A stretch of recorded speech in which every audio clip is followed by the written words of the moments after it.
Dövlət İmtahan Mərkəzi tərəfindən 20 aprel tarixində 9-cu siniflər üçün təşkil olunan buraxılış imtahanında Azərbaycan dili fənni üzrə imtahana düşmüş qrammatika suallarının izahına baxaq.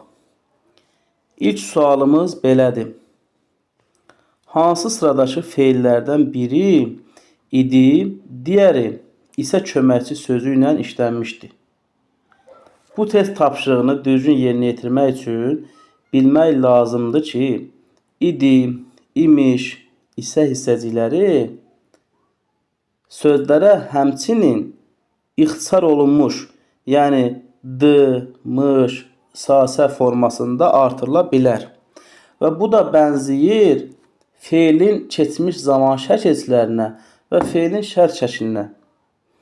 Biz bunu necə fərqləndiririk? Əgər d, mış sözün kökünə, başlanğıc formasına artırılıbsa, feilin keçmiş zaman şəkilçiləridir.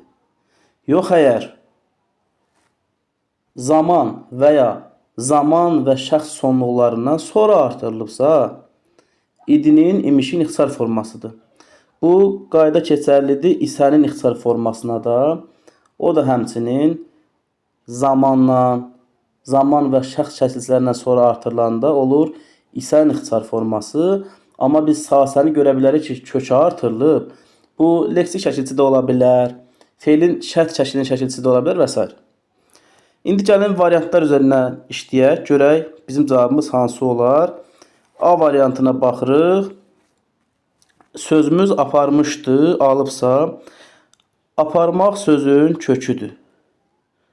Mış, keçmiş zaman şəkilçisi, d, idinin ixtisarı. Çünki zamandan sonra artırılıb. Növbəti, alıbsa, almaq sözün köküdür. ıb, keçmiş zaman şəkilçisi, sa da isənin ixtisar forması. Cavabımız A variantı olur.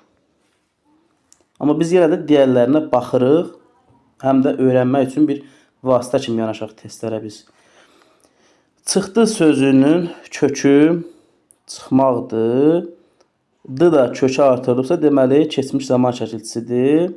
Alırsa sözünün kökü almaqdır.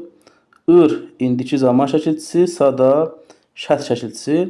Çıxdı sözünə görə B variantı olmur. C variantı gətirdim. Gətirmək sözün köküdür. D kökə artırılıb, deməli zamandır. M da şəxs sonluğudur.